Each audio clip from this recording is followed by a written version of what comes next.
Hi, everybody. I want to quickly go over the alternative paper assignment for fulfilling your research experience requirement credits, in case that's the option that you're using to finish all or the remaining portion of your 12 required credits required by the department. Um, all of the information is found on the course page, and I'm on the home page now, and near the top here has been this link, Research Experience Requirement, RER. All right, all the information that you need for doing this is in here, and this is also where you submit the papers if you are writing one or more of them.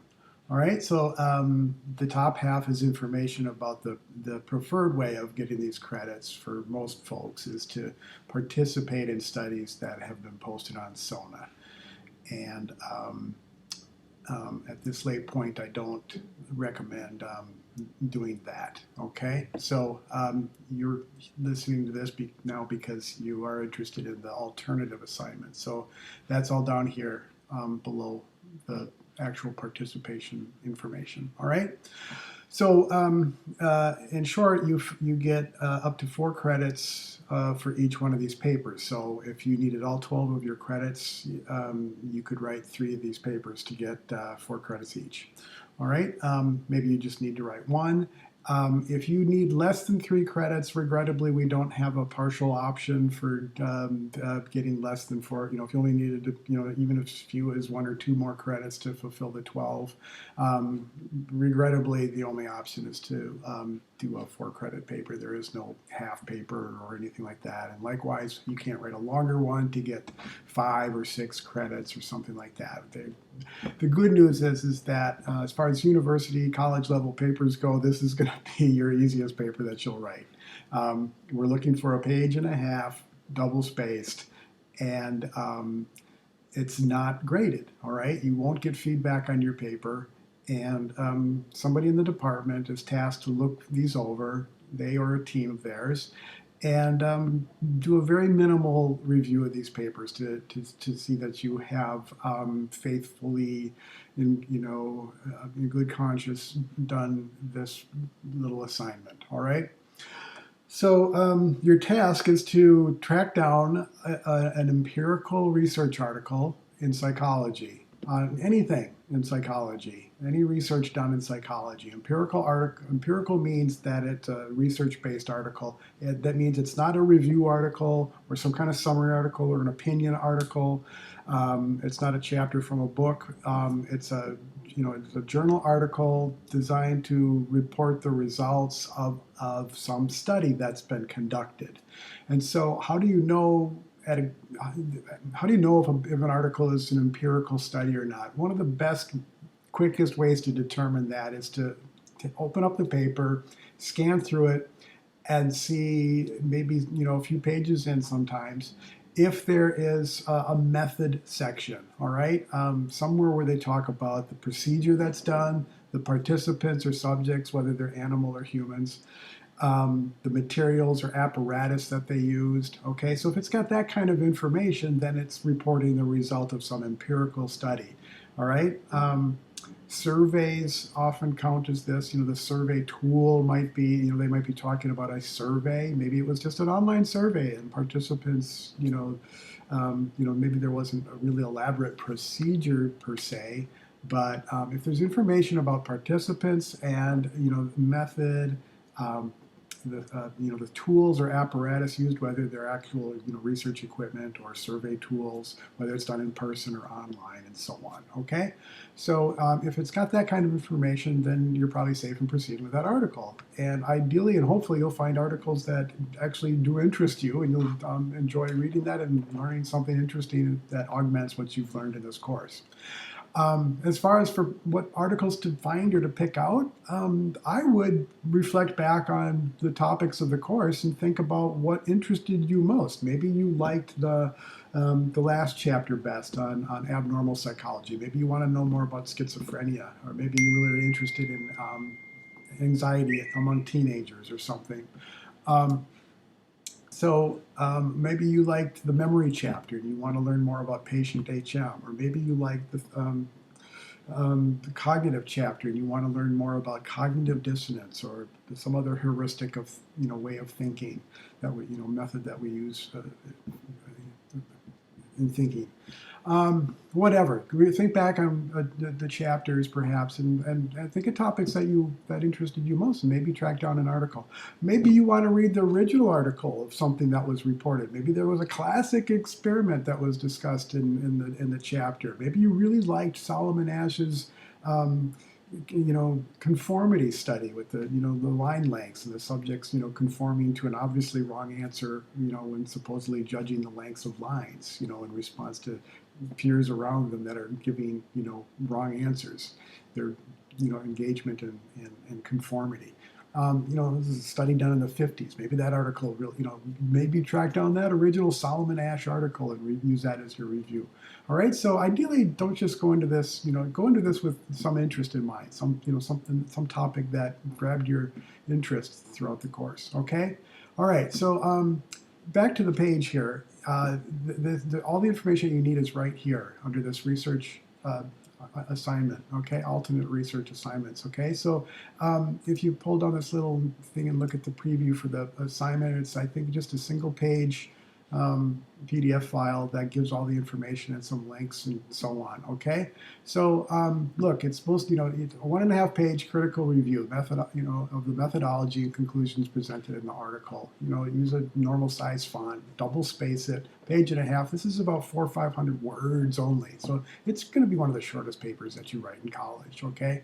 Each one of these, if you have to write 3 even. All right, so there's the information that you need. Now, when you submit it, it's going to automatically, when you submit it here in Canvas, it's going to automatically run it through turnitin.com to assess the level of overlap that your paper may have with any other papers in the ginormous data bank of things that they review, and it spits out a result of the percentage of your paper, of the paper that you wrote, that overlaps. All right, so don't plagiarize, because this thing will catch it. All right, so as long as you have about 1.5 pages, you cite the article, you give a reference to the article, and you, in good faith, just give a little summary of the article, maybe what interested you, what you liked, maybe related to other information that you learned in the course. 1.5 pages goes real quick. All right. Here is an example of one of your peers submitted, today, it looks like. All right, so look, it's a double space, nice looking paper here, 1.5 pages, with at the very end, the article that this student reviewed. All right, so they tracked down this article and read it, an article from 2019 about mental disorders and subjective well-being among medical students. Okay, so the article, this is about all we're looking for. And quite honestly, if this paper passes the plagiarism test, and the person that is tasked to review these will likely just give it a quick skim. They will give no feedback to you about the article, how well or poorly you've written it, or anything like that. So don't overthink these articles. Just put those basics in there that they're looking for, and then save it as a Word format, or at least as a PDF. And then you can submit it here. All right. So to submit the paper, right here, to submit one or more papers, click on the link before. There's 3 slots for you to do so. So if you click on one of these, right here's a big red button, submit the assignment, and you'll navigate to your hard drive and upload the paper. And again, it needs to be in ideally in Word or PDF format.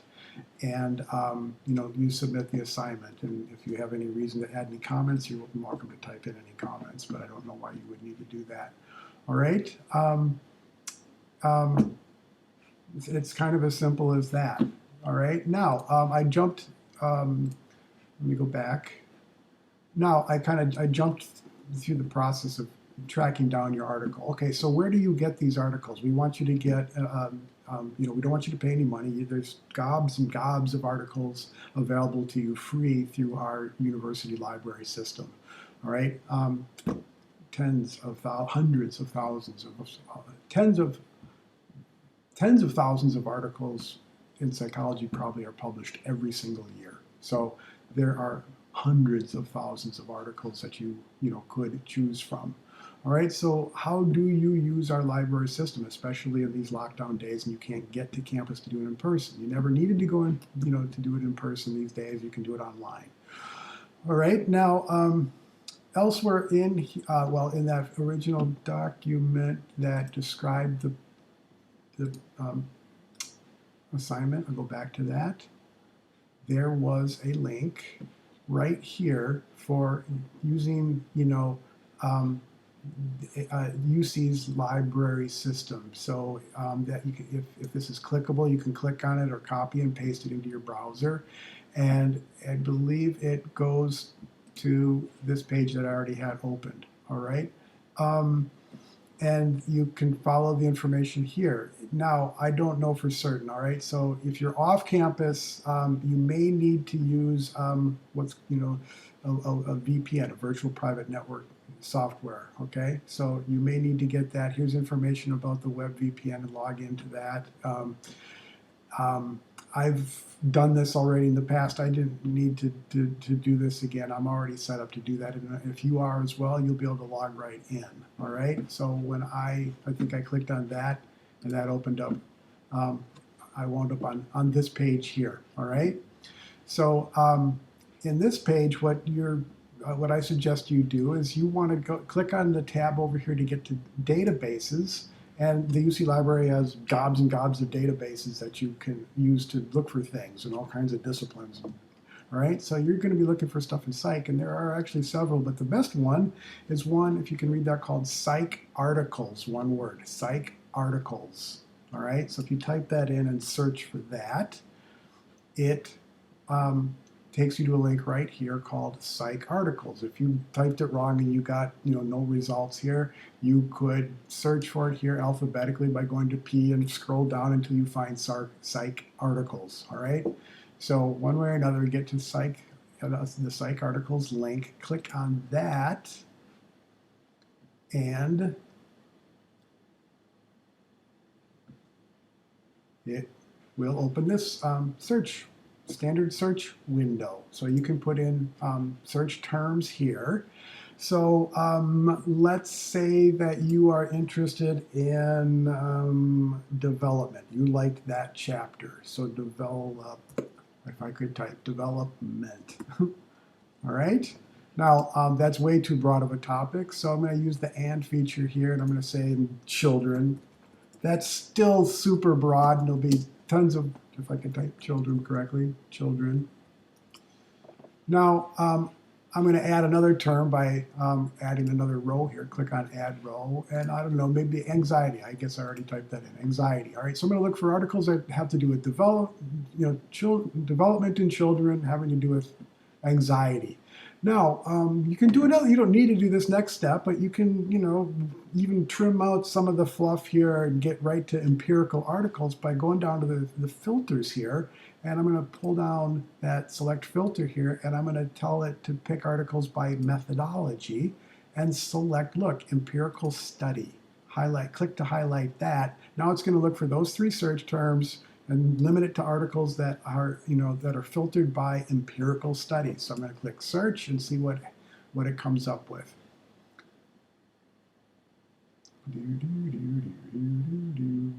All right. I don't know if look at 727 results right there to choose from. Okay. So, you can scroll through and look for one that seems like a reasonable, interesting topic to you. Reciprocal associations between students, math, something to do with math, anxiety, and achievement, and maybe the effect that teachers' sensitivity, whatever teacher sensitivity has on making a difference in that. All right. So one of your options is to you could look at the abstract or just go right to the paper PDF version, and a PDF version of this free will open up, and there's the whole article and Let me go scroll to the top. Here's the whole article in PDF format. And as I suggested, I'm going to, before I even read it, I'm going to just look to see if it's an empirical article. Indeed, it should be because it was pre-filtered. But I'm scrolling down, and there's information, there's introductions, and defining some of the terms that they're going to be using, and teacher sensitivity and the role of teacher sensitivity. I'm still scrolling down. This is a fairly long article. All right, so here we're getting to the present study. Here's some information about it, and boom. Method. Okay, here's a method section. All right, so they're talking about the sample and procedure. The instruments used. Looks like they got some scales and surveys that they used, and then so on and so forth. All right, and then how they analyze the data, the results. Here's the results that they got, and tables and probably charts and figures, and then it will eventually probably have a conclusion section where they make some conclusions after all of this, a discussion section that will describe the results. Excuse me. Okay, so this looks like this could definitely be a usable paper. Okay, I'll admit it's a fairly long one. You're going to find some of these articles, when you're brand new and you're jumping into the deep end, into research here. So, these authors, presumably know a heck of a lot about this. You're going to feel like you're walking into a conversation that's been going on when you start to, and you don't know for sure what's, you're going to feel like you're jumping the deep end of a pool a lot of times with these articles. So there is that. Okay. So, if you skim through it, if it doesn't grab your interest, then you saw how quickly I found that article. Go back and, search for another one. Pick a different one, all right? Here I'll just pop open some other searches that I had looked for. Can't tell what that one was. I mentioned Solomon Asch a moment ago. I did a search and I found the Solomon Asch paper from 1956. Okay, so this is where he first reported this this finding with the line study. So maybe you want to review an original article like that. Excuse me. That was the article I just reviewed. This one was an article about patient HM. And, excuse me. I should edit this out, but I'm not gonna. All right, throat's a little tickly today. All right, so there's an article, an old article done by Suzanne Corkin, studying HM's procedural memory abilities. Here was an article about influence. I did a search for influence tactics and Robert Cialdini.